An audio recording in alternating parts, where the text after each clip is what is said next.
Have you ever walked into a place where your very presence seemed to offend someone? Where judgment hit you before a single word left your mouth? That's how it began for Aaron Carter, a man whose quiet confidence could make any room still. What no one knew that morning was that Aaron wasn't just any guest. He owned the very building he was about to be thrown out of. The marble lobby of the Skyline Grand Hotel gleamed under golden light. The scent of citrus polish floated in the air, the kind used to make wealth smell like cleanliness. Behind the front desk stood Rachel Moore, head receptionist, posture sharp as her tone. To her, appearances meant everything. And right then, she saw something that didn't fit her picture of luxury. A man in a simple charcoal coat, no designer logos, no entourage, stepped through the glass doors. His shoes were dusty from travel. His face was calm, expression unreadable. Rachel's smile froze. Her eyes darted over him like a scanner searching for a mistake. "Security," she snapped, her voice slicing through the quiet lobby. "Remove this vagrant immediately." Every conversation in the room stopped. A woman holding a latte gasped. A man in a suit turned mid-sip, coffee trembling in his cup. Aaron blinked, confusion flickering only for a moment before composure settled over him again. Rachel reached for a sanitizer bottle and, with a sharp flick, sprayed him directly in the face. The sting was instant. Aaron stepped back slightly, blinking through the antiseptic burn. "You're contaminating our lobby," she hissed. The words dripped with disgust, not concern. Phones began to rise, screens recording. People whispered. Aaron wiped his face slowly, his movement deliberate, almost regal. He didn't shout. He didn't threaten. He simply said, "I have a reservation." Rachel let out a mocking laugh. "Sure you do, sweetheart." Her voice carried that poisonous mix of pity and arrogance. Across the room, the security chief, Mark Evans, started walking over, hand on his radio. "Sir, I need you to leave now," he said. Aaron met his eyes. "I'm not here to cause trouble. I just want to check in." But no one was listening. Every second stretched, filled with tension sharp enough to cut marble. "Have you ever been judged by someone who didn't even know your name?" Aaron had been many times before, but never like this. Rachel circled him like a hawk circling prey. "Everyone take a look," she announced loudly. "Another scammer trying to sneak into our suites." The crowd murmured. Aaron reached into his pocket, pulling out a white handkerchief. The subtle motion revealed a platinum card glinting briefly before disappearing back into his jacket. But Rachel wasn't watching that. She was watching his skin, his calm, and she didn't like either. "I'm not trying to con anyone," Aaron said softly. "There's a reservation under Carter." Rachel rolled her eyes so hard it looked painful. Carter, of course. How creative. She turned to the assistant manager who had just joined her, a sharp woman named Linda Davis, always hungry for approval. "What's going on?" Linda asked. Rachel gestured dramatically toward Aaron. "He claims he belongs here." She emphasized the word claims like it was a curse. Linda studied him, lips curling. "Sir, perhaps you're confused about your booking. There's a roadside motel a few blocks away." Aaron inhaled deeply, steady. No confusion. "I have confirmation on my phone." He reached slowly for it, but Rachel's voice cracked like a whip. "He's reaching for something," she shouted. The entire lobby froze. Even a child near the concierge desk stopped fidgeting, sensing the danger adults had created. Mark Evans stepped closer, eyes narrowing. "Sir, keep your hands visible." Aaron lifted both palms. "I was just going to show my reservation." Rachel muttered under her breath, loud enough for everyone to hear. "That's what they all say." A young woman near the window, phone in hand, whispered to her followers on a live stream. "This is unbelievable. They're treating this man like a criminal for existing." The number of viewers on her screen started climbing fast. Aaron noticed the camera, but said nothing. His silence carried more dignity than any defense could. He looked at Rachel again. "Maybe we could discuss this privately," he offered, voice even. Rachel smirked. "Privately? So you can make up some sob story about being discriminated against?" "No thanks. I've seen this act before." Her words sliced through the space, each one heavier than the last. The energy in the room shifted, half the crowd uncomfortable, half entertained. Phones multiplied. The live stream chat exploded. And then came the first clue, small but powerful. A first-class boarding pass peeked from Aaron's jacket. Flight Delta 1 from Atlanta to Los Angeles. The live streamer gasped softly, whispering to her phone, "Wait, that's a first-class ticket." But the staff didn't notice. They were too busy building a story they wanted to believe. Linda leaned close to Rachel. "Should I call the police?" Rachel smirked. "You should. This feels like a threat situation." Aaron raised his brows slightly. "A threat? I haven't raised my voice." Rachel crossed her arms. "Your presence is threat enough." The businessman with the trembling cup finally spoke. "Excuse me, but this seems excessive." Rachel spun toward him, voice sharp. "Sir, you don't understand the risks we face. People like this," she gestured toward Aaron, "target high-end establishments." Aaron looked at her calmly, then checked his watch. The subtle Patek Philippe shimmered briefly under the chandelier. Another sign. Another truth ignored. The live stream counter hit 100 viewers, comments flooding in. "This is discrimination. Why won't they just check his reservation? Something feels off." Mark's radio crackled. "Status, Evans?" "Possible trespass in the main lobby," he replied. "Individual refusing to leave." Aaron spoke quietly. "I haven't refused. I've just asked to check in." Rachel pulled out her phone, tilting it toward him like a weapon. "I'm documenting this. They always twist things later." She spoke loudly, for the crowd, for the cameras, for her pride. "This is harassment, people. We're the ones being harassed." The murmur grew. Some whispered sympathy for Aaron. Others nodded along with Rachel's performance. And through it all, Aaron stood still, graceful, patient, untouchable. His phone buzzed. On the screen, meeting reminder, 3 p.m. board session.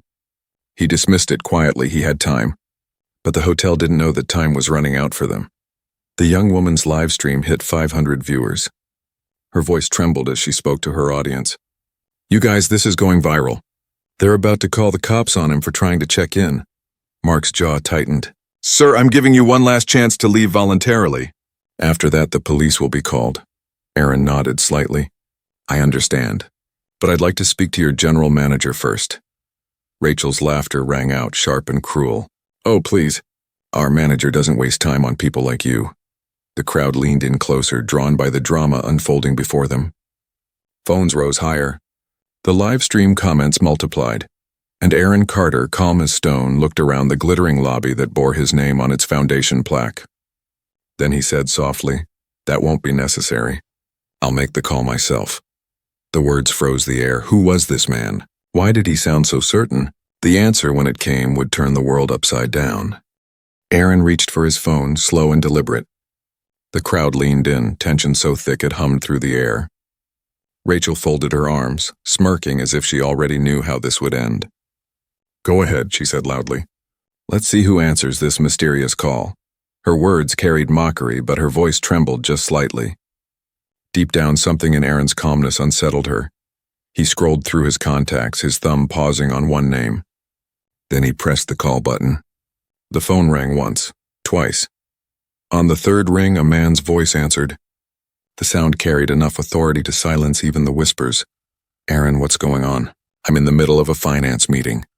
Aaron's response was measured. "Daniel, I'm standing in the lobby of the Skyline Grand, and we seem to have a serious problem."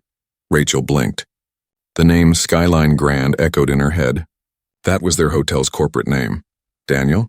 The only Daniel she knew at the top was no, that couldn't be. The man on the phone sounded alarmed.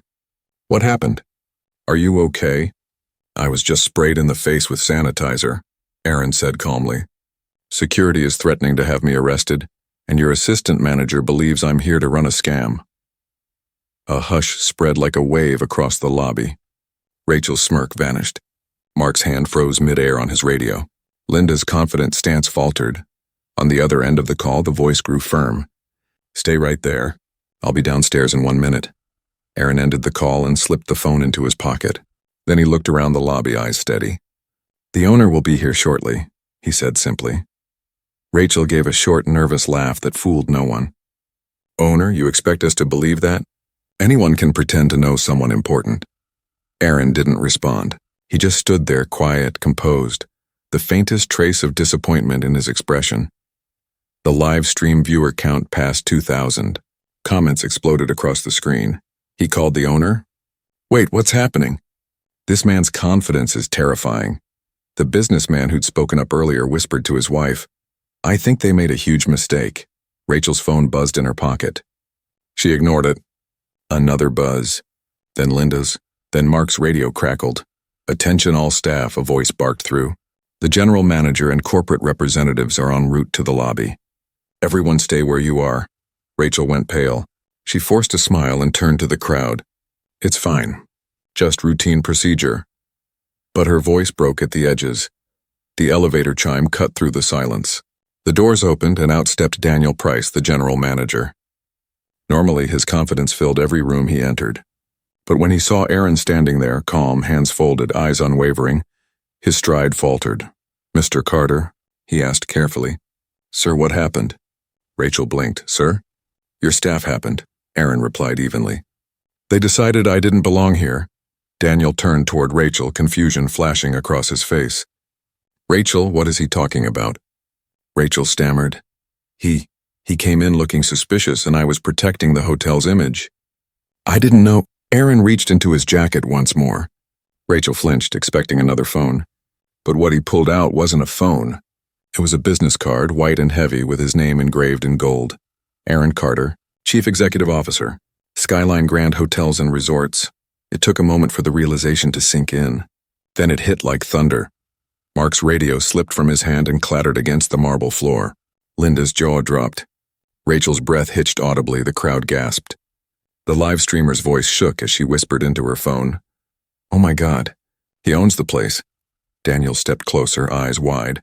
"Mr. Carter, sir, I didn't know you were visiting today." "I would have," Aaron interrupted quietly. "You would have treated me differently if you had known who I was." "Isn't that the problem?" Daniel opened his mouth, then closed it again. The silence that followed was suffocating. Even the air seemed to hold its breath. Aaron turned to Rachel.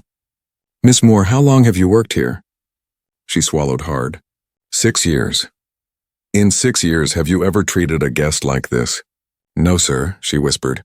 "Then what made today different?" Her lips trembled. "You didn't look like—" She stopped herself. But the words hung there, unfinished, and everyone understood what she meant. Aaron's voice softened, but it carried a weight that pressed on every heart in that lobby. "You mean I didn't look rich enough? Or white enough? Or like someone who deserved respect?" Tears welled in Rachel's eyes. I'm sorry, sir. I made a mistake." Aaron's expression didn't change. "No, you made a choice." Daniel stepped forward. "Sir, please, let's take this to my office." Aaron shook his head. "No, we're going to handle this right here.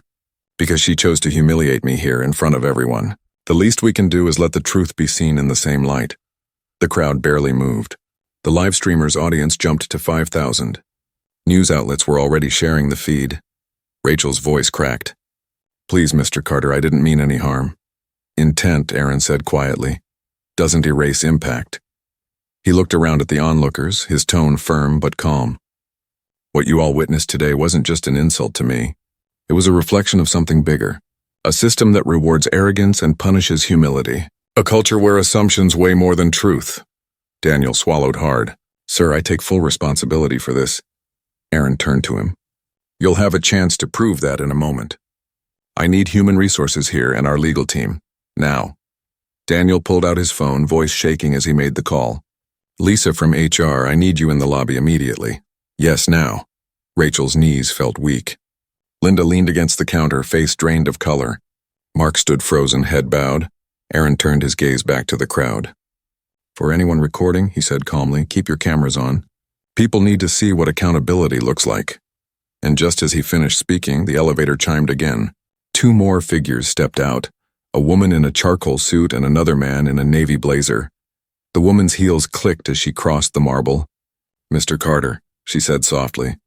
"I came as soon as I heard." Lisa from HR. Aaron nodded. "Thank you, Lisa. We're about to make company history today."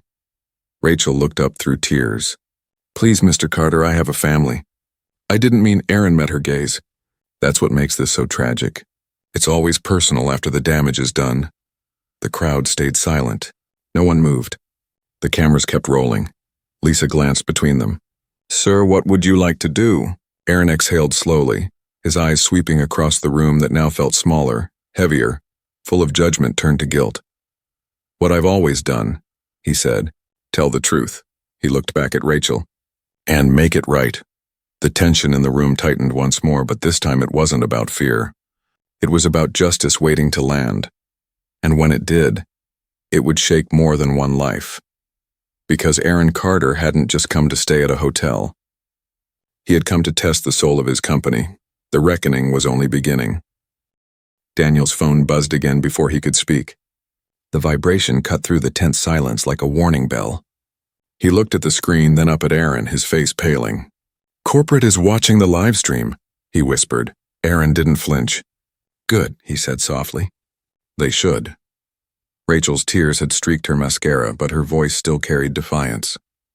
"This isn't fair," she muttered. "You could have just told us who you were." Aaron's eyes found hers calm and steady. "I shouldn't have to announce my worth to deserve respect." The words hung there, sharp and undeniable. No one spoke. Then Lisa, the HR director, cleared her throat nervously. "Mr. Carter, I have the employee files pulled up on my tablet. We can begin the review whenever you're ready." Aaron nodded slowly. "Before we begin, I want everyone here to understand something. This isn't about one person's mistake. It's about a culture that allowed this to happen in the first place." He turned his gaze to the crowd. Guests, employees, bystanders, all watching with wide eyes and silent judgment. For years, Skyline Grand has prided itself on excellence, on hospitality, on treating every guest as family. Yet today, the people who represent that mission failed it completely. Daniel's face went crimson. "Sir, Aaron raised a hand to silence him. "Don't speak yet, Daniel. You've been running this property for 3 years. 17 discrimination complaints filed under your watch. 42 informal ones ignored or dismissed. That's not an accident. That's neglect." Gasps rippled through the room. Mark, the head of security, shifted uncomfortably. Linda pressed a trembling hand to her mouth. Aaron's voice stayed calm, but it carried the authority of a storm. "Do you know what that tells me? That my company's promise means nothing if it isn't lived by the people who wear its badge." Lisa typed quickly, eyes darting up to him. "Sir, for transparency, the live stream has now reached over 10,000 viewers." Aaron gave a faint nod. "Then let them witness what accountability looks like." He looked back at Rachel. "Miss Moore, you sprayed sanitizer in my face, mocked me publicly, and accused me of being a criminal." "Why?" Rachel's voice broke. I thought you didn't belong here. I've dealt with scammers before, and I was just trying to protect the hotel." "From what?" Aaron asked, his voice almost gentle now. "From the sight of someone who doesn't fit your definition of success." She lowered her gaze, tears dripping onto the marble floor. "I was wrong." Aaron took a slow breath. "You weren't just wrong. You were cruel. And you did it while being filmed by dozens of strangers. You turned prejudice into performance." Rachel's knees trembled. She whispered, "I'm sorry." Aaron's tone stayed even. "Sorry doesn't fix this. But change can." He turned to Lisa. "Effective immediately, Miss Moore is terminated. She'll receive her final paycheck and 2 weeks severance. Escort her out after this meeting." Rachel's lips parted, disbelief mixing with panic. "Please, sir, I have children." Aaron's gaze softened but didn't waver. "So do many of the people you've made feel small. Go home to them. Teach them kindness. Maybe that's where the change begins." The lobby stayed silent, except for the faint tapping of Lisa's fingers confirming the termination. Aaron turned next to Mark. "Mr. Evans, as head of security, you were trained to de-escalate, not intimidate. You followed bias instead of procedure. You're suspended without pay pending review. You'll be required to complete sensitivity and conflict training before any reinstatement." Mark nodded, his face pale. "Understood, sir." Aaron's gaze shifted to Linda. "Miss Davis, you supported Rachel's behavior. You laughed. You encouraged it. You didn't see a guest, you saw a stereotype. You're demoted to front desk associate for a 12-month probation period. Mandatory bias training, monthly evaluations, any further infraction and your employment ends immediately." Linda's eyes brimmed with tears. "Yes, sir," she whispered. Lisa looked up. "I'll log all disciplinary actions, Mr. Carter." "Good," Aaron said. "Now, Daniel." The general manager straightened instinctively. "Sir," Aaron stepped closer, lowering his voice but amplifying its power. "You knew there were problems here. You ignored them. You let complaints slide to keep numbers up and your record clean. You failed to protect both your guests and your employees, and that makes your leadership part of the problem." Daniel swallowed hard. "I never meant for," Aaron interrupted quietly. "Intent doesn't absolve neglect. You'll be replaced as general manager effective immediately. You may apply for reassignment after corporate review. Daniel's shoulders sagged as if the weight of years had landed all at once. The silence that followed wasn't empty. It was heavy, thick with shock, guilt, and reluctant respect. Aaron exhaled slowly, then turned back to the growing crowd. You've all witnessed something today that shouldn't have to happen. But since it did, we're going to turn it into something that matters. Lisa's tablet pinged, a corporate alert. Sir, she said, voice trembling, our legal team and public relations department are online. They want to know how you want to handle media inquiries. Aaron's tone was quiet, resolute. Tell them we handle it the same way we should handle people, with truth. He looked toward the phone, still recording. To everyone watching, discrimination is not a mistake. It's a choice repeated until someone finally stops it. Today, that stop begins here. The comment feed on the live stream flooded with messages. This is leadership. I'm crying. Finally, someone said it. Aaron's eyes softened. This company was built on one principle, that excellence doesn't depend on the color of your skin, the price of your clothes, or the assumptions of a stranger. It depends on respect. And respect isn't optional. Lisa nodded, tears in her eyes. Sir, that should be our new mission statement. Aaron almost smiled. It's not a statement, Lisa, it's a promise. The elevator chimed again. The sound felt symbolic now, like punctuation marking the end of an old era and the start of something entirely new. A new message popped up on Lisa's tablet. Sir, CNN is calling. They're broadcasting this live. Aaron glanced at her calmly. Then the world can see what change looks like when you stop hiding it behind boardroom doors. He turned toward the front desk where Rachel had once stood proud. Now her space was empty, a silent echo of pride undone. This hotel, Aaron said softly, represents everything we stand for, and for the first time it's going to live up to its name. The crowd erupted in quiet applause. Some clapped hesitantly. Others clapped with conviction. But all of them understood that something irreversible had just happened. Aaron checked his watch. The same elegant Patek that had been dismissed as fake minutes earlier. We're not done, he said. This is only the beginning. And though his voice was calm, it carried the weight of revolution. Because what was about to follow wasn't just policy. It was transformation. And no one in that lobby would ever forget the moment it began. Aaron stood still for a moment, the echo of the applause fading into the high ceilings. The marble floor reflected the tension that still hung in the air. Then he looked at Lisa and said quietly, Get the senior management team on a call. Put them on speaker. They need to hear this. She nodded and made the call, her fingers trembling slightly. A few seconds later, the line connected. The small speaker on her tablet filled the lobby with the muffled voices of executives scattered across the country. Mr. Carter, one of them said, We're all here. We've been watching the stream. Aaron's tone stayed calm but unyielding. Then you already know why we're having this conversation.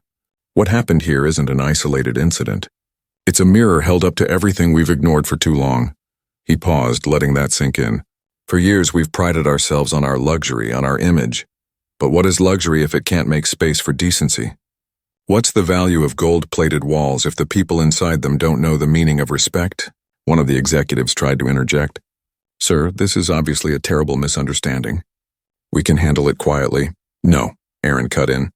That's exactly what we've done for decades. We bury stories. We issue apologies. We hope people forget. But forgetting is the disease. Accountability is the cure. The words rolled through the room, heavy and true. Even the guests who had been filming lowered their phones slightly, listening. Aaron turned toward them. Every guest who walks through these doors, every family, every traveler, every stranger deserves to be treated like they matter. Today they saw what happens when that promise is broken, but starting today they'll see what it looks like when it's kept. Lisa's screen showed the faces of the board members. Some looked nervous, some angry, others ashamed. Aaron went on. Effective immediately, we are launching a full-scale review of all our properties. 25 hotels, 12,000 employees. Every single one will undergo training. Not the kind we do for appearances, but real, relentless education about bias, humanity, and the cost of silence. Lisa typed rapidly, documenting every word. Sir, that's going to take months. Then it will take months, Aaron replied. But it will happen. Because if we can spend millions on chandeliers and imported marble, we can spend it on integrity. A hush settled over the call. Then Aaron said, We're also establishing an independent review council, outside experts who will monitor complaints, audit our behavior, and report directly to me. No cover-ups, no filters, transparency or nothing. The board members on the other end murmured in agreement, subdued now. Aaron's gaze swept across the lobby again. And as of this moment, any act of discrimination, verbal or otherwise, is grounds for immediate termination. No warnings, no probation, no excuses. Rachel, still standing near the wall, wiped her face. Her voice came out broken. "Sir? I know it doesn't change anything, but I really am sorry." Aaron looked at her, his expression unreadable. "I don't need your apology. I need your understanding. If you can learn from this and make sure it never happens again wherever you go, then maybe this day won't be wasted." He turned back to the crowd. "Because what's the point of success if it can't change the way people are treated?" One of the guests, an elderly woman near the elevator, nodded quietly. "You're right," she said softly. Aaron gave a faint, grateful smile. "The truth is, none of us are born with hate. We learn it. And if we can learn it, we can unlearn it too." Lisa's phone buzzed again. "Sir," she said, looking at him in disbelief, "social media reports this stream has surpassed 20,000 live viewers. It's trending globally." Aaron didn't seem surprised. "Good. Maybe the world needs to see that real leadership doesn't hide behind lawyers and press releases. It stands in the middle of the problem and says, 'We'll fix it.'" Daniel lifted his eyes, voice hoarse. "Mr. Carter, you built this company from nothing. We all know your story. How do you still stay so calm when everyone's watching you?" Aaron thought for a moment. "Because I've been on the other side of this," he said. "I know what it feels like to walk into a place and be treated like you don't belong. And I swore that if I ever had power, I'd use it to make sure no one else felt that way under my roof." The crowd stayed silent. Watching him, absorbing every word, he continued, "We talk about profit, growth, expansion. But none of that matters if we lose our humanity along the way. I'd rather close every hotel than let one more person be humiliated like this in my name." Lisa's voice broke slightly as she said, "Sir, people online are calling this the most powerful response they've ever seen." Aaron shook his head. "It's not power. It's responsibility. That's what leadership is, choosing to do what's right even when no one expects it." He turned to Daniel. "I built this company 25 years ago. One motel, one dream. I slept in the office. I cleaned rooms myself. I served guests breakfast with my own hands. And I told myself one thing every morning. Treat every guest like they're the reason you exist. Because they are." Daniel's eyes filled with tears. "I forgot that, sir." Aaron nodded once. "Then remember it now." The lobby fell into a long, deep silence. You could hear the faint hum of the air conditioning, the distant traffic outside, the slow rhythm of people breathing. Finally, Aaron spoke again. "Lisa, issue a statement to all employees tonight. Let them know this company is changing. And I mean changing for real. We will hold ourselves accountable no matter the cost." She nodded, typing quickly. Aaron looked back at the stunned faces around him. We live in a world where dignity is often treated like a privilege. But here, starting now, it's a right. No matter what you look like, no matter where you come from. He paused. Because excellence has no color. Respect has no price tag. And humanity should never have a dress code. For the first time since the ordeal began, the tension in the room eased. Someone whispered, "Amen." Aaron exhaled, the weight of the moment catching up to him. "Now," he said quietly, "let's make sure this never happens again." As the board members signed off one by one, Lisa approached him and said, "Sir, there's one more thing." "The press is outside," Aaron nodded. "Then we'll meet them." He glanced once more at the people who had watched him with suspicion an hour ago, and now with awe. "They should see that we're not hiding. We're standing." Then he turned and walked toward the glass doors, sunlight glinting off the marble, every step echoing like a promise that this reckoning wasn't an ending. It was the beginning of something larger than any of them could imagine. The glass doors slid open with a soft sigh, letting in a wave of humid city air and the buzz of reporters gathering outside. Flashbulbs burst the moment Aaron stepped forward, their light scattering across his dark coat like restless sparks. He didn't flinch. He walked through them with the same calm he'd carried since the first accusation. Steady, deliberate, unbothered. A reporter shouted, "Mr. Carter, is it true your own staff tried to remove you from your hotel?" Yes, he said simply. And I'm grateful they did. The crowd quieted at that unexpected answer, because without moments like these, he continued, we'd never know what needs to change. Microphones stretched toward him. Every camera focused on his face, searching for anger, pride, anything that could be spun into a headline. Instead, they found sincerity. I built this company to show that excellence can belong to anyone who works for it. Today reminded me that our job isn't just to run hotels, it's to honor the humanity that walks through our doors. His voice carried the rhythm of truth, unforced and clean. The people inside that building forgot that. I forgot to keep reminding them. So today, we start again.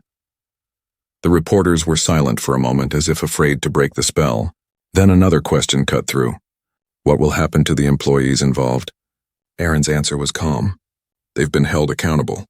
Not because I want revenge, but because we can't build better companies if we don't face the cost of our own failures.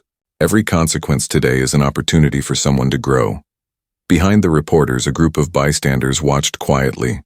Some were guests from the hotel. Some were strangers who'd seen the viral video on their phones and come just to see him in person. One woman called out, "Thank you for standing up. My son works in hospitality. He's been through the same thing." Aaron gave her a small nod. "Then tell him this, dignity is not a favor anyone gives you. It's a right you hold even when others can't see it." The crowd broke into soft applause, not loud or wild, just honest. Lisa stepped forward, whispering, "Sir, calls are coming in from every network. They want statements, interviews, op-eds. Even a government representative just reached out asking to discuss corporate reform." Aaron smiled faintly. "Let them call. But make sure we do something before we say anything. Action first, words later." He turned back toward the building, the golden glass gleaming behind him. Inside, staff members were still reeling, some whispering apologies, others frozen in disbelief. But change had already begun moving through the place like a tide. He walked back through the doors. The once sterile lobby felt different now, quieter, humbler. The marble didn't seem to shine quite as arrogantly as before. Lisa followed him to the reception desk. "Sir, I'll draft the reform plan tonight. We'll circulate it to all properties before sunrise." "Good," Aaron said. "And I want the training program to include more than just policy. I want empathy in it. Real stories. People need to feel the weight of what these moments do to others." "Yes, sir." Daniel approached hesitantly. "Mr. Carter, corporate's already responding to the changes. Some investors are worried about the cost." Aaron gave him a long, steady look. "Tell them the cost of ignorance is higher." Daniel lowered his eyes. "Yes, sir." Aaron turned toward the small crowd of employees that had gathered again. "All of you, listen closely. What happened today wasn't just a mistake. It was a lesson written in public. And it won't be forgotten. But I don't want this company remembered for what went wrong. I want it remembered for what we did next." The workers nodded slowly. He continued, "From now on, every guest interaction will be reviewed for quality, fairness, and respect. Anonymous reporting tools will be live by tomorrow morning. If anyone experiences discrimination here, they'll be heard. No more excuses. No more delays," Lisa added quietly. "We'll include third-party investigators to ensure transparency." Aaron nodded. "Perfect." His gaze drifted to the large glass wall overlooking the city. The skyline shimmered under the afternoon sun. "We'll also open our doors to the community, partner with local groups, host workshops, create jobs. Let people see that hospitality isn't a slogan, it's a commitment." Daniel's voice softened. "You're rebuilding everything, aren't you?" Aaron nodded. "We have to. Because the only thing more dangerous than injustice is pretending it's not there." The live stream continued. Tens of thousands of viewers were still watching, still commenting, still feeling something they hadn't expected to feel from a corporate scandal. Hope. A message popped up on Lisa's tablet. "Sir, CNN just reported that your stock prices have gone up 5% since the broadcast began." Aaron smiled faintly. "That's not because of the numbers. It's because people still believe decency is good business." He walked back to the center of the lobby where it had all started, the spot where Rachel had sprayed sanitizer in his face. The floor still bore faint smudges from that moment. He looked down for a second, not with bitterness, but with resolve. "Clean this place," he said softly. "Not the floor, the spirit of it. I want this hotel to be a place people walk into and feel safe, seen, and valued. Lisa smiled. It will be, sir. He turned to the crowd one last time. Remember this day? Remember how it felt to watch someone stand up for what's right. Because one day, it'll be your turn, and I hope you choose courage over comfort. A hush fell again. This time it wasn't fear. It was respect. Then a sound broke the silence. Someone clapping. It spread slowly until the entire lobby joined in. A wave of quiet, genuine applause that filled the space with something warmer than forgiveness. Aaron nodded once, eyes glinting with something close to peace. Let's get back to work, he said. We've got a world to rebuild. As he walked toward the elevators, Lisa whispered, Sir, you know this will be remembered for a long time. Aaron pressed the button for the top floor. Good, he said softly, because change should never be easy to forget. The elevator doors closed. The reflection of the lobby shimmered across the metal. One side the old world, the other, the one being rebuilt from its ashes. And somewhere in that quiet transition, Skyline Grand began to breathe again. 6 months later, the Skyline Grand didn't look different at first glance. The same chandeliers still shimmered like frozen light. The same marble floors stretched across the lobby. The same fountain whispered softly in the corner. But the people moving through it were not the same. There was laughter now, the genuine kind that came from staff and guests alike. There was ease in the air, a comfort that couldn't be polished into existence. Behind the desk, a young clerk named Maya greeted a couple with a warm smile. Welcome to the Skyline Grand, she said. We're happy to have you. No hesitation, no judgment, no hidden glance that measured worth by appearance. Just hospitality. Aaron stood at the edge of the lobby, watching quietly. He didn't need to interfere. The transformation spoke for itself. Every detail of this place, from the way staff made eye contact to the way guests were addressed, now reflected the promise he'd made on that unforgettable day. Lisa joined him, tablet in hand. The new numbers just came in, she said. 0 discrimination complaints across all properties for 152 consecutive days. Employee satisfaction up 38%. Guest loyalty at an all-time high. Aaron smiled faintly. Numbers finally worth looking at, she nodded. You changed the entire culture of this company, sir. He looked at her thoughtfully. No, Lisa, we changed it. Every person who decided to treat someone better than yesterday made that happen. At the front desk, Linda, once an assistant manager who had stood silent during that awful day, now helped a young couple check in. Her tone was gentle. Her patience was infinite. 6 months of training, self-reflection, and second chances had turned her into the kind of professional Aaron had always hoped to see in this building. She caught his eye for a second and gave him a small nod of gratitude. He nodded back. People can change, he said quietly. They just need consequences that teach instead of destroy. Lisa smiled. You always said leadership is about accountability. It's also about grace, Aaron replied. If all we ever do is punish, no one learns why kindness matters. A sound behind them drew their attention. A family had just entered the lobby, an older man, his wife, and their teenage daughter. Their luggage was worn. Their accents carried the rhythm of another country. They looked hesitant, as if expecting judgment before welcome. But Maya stepped forward immediately, smile bright. Good afternoon. How can I help you today? She asked. The mother returned the smile, visibly relieved. The daughter whispered, They're nice here. Aaron felt something settle in his chest. It wasn't pride. It was peace. A journalist approached, microphone in hand. Mr. Carter, I know you prefer to stay out of the spotlight, but could we have a few words for our 6-month follow-up piece? Aaron nodded. Of course, the reporter started recording. The world still talks about that day in this lobby, she said. It's been viewed nearly 70 million times across all platforms. What has this experience taught you? Aaron took a moment before answering. That real change doesn't happen in boardrooms. It happens when ordinary people decide they won't let cruelty be normal anymore. The reporter asked. Some say your response was too severe, that people lost their jobs over one mistake. Aaron shook his head slightly. It wasn't one mistake. It was a series of choices. Every time someone looked away, laughed, or stayed silent, they made a choice. And every choice builds the world we live in. If we want a better one, we have to start choosing differently. The reporter lowered her voice. Do you think you've built that better world? Aaron looked around the lobby. The smiles, the calm, the quiet dignity of service done right. "We're building it," he said. "One person at a time." Lisa's phone buzzed again. "Sir, there's something you'll want to see." She turned the screen toward him. A new viral video had begun circulating online.